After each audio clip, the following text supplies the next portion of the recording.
In this video, I'm going to show you the procedure on what you should do if you don't receive your digital receipt on Lidl Plus app. So if you're unable to receive your digital receipt in the Lidl Plus app, here are some steps you can try to resolve the issue.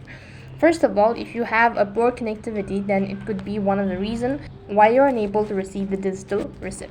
So you could go and ensure you have a stable internet connection, and you can also try switching between Wi-Fi and a mobile data. That should be able to fix the issue. However, if that's not the case, you can also try closing the app completely. Sometimes this can prompt the app to refresh and display the missing receipt as well. And likewise, if you haven't updated your application in a while, then it might be another reason. You have to go ahead and head over to your respective Play Store, and on the search box you have to go ahead and type in Lidl Plus, and here you need to make sure whether the application is completely installed or not. If you're done updating the application, you're still unable to fix it, you can also try logging out of your Lidl Plus account and then login back. Then this should be able to resolve issue with displaying recent data.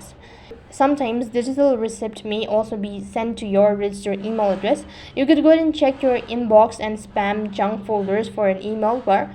So ensure that the purchase was made while your Lidl Plus account was properly linked and active. If you've forgotten to scan your Lidl Plus card or app wasn't active during the purchase, the receipt might not appear as well. So these are some of the troubleshooting steps that you can try in order to receive your digital receipt on Lidl Plus. That is all for this video. I hope the video was helpful. Make sure to like, share and subscribe to our channel. Thank you for watching. See you in the next video.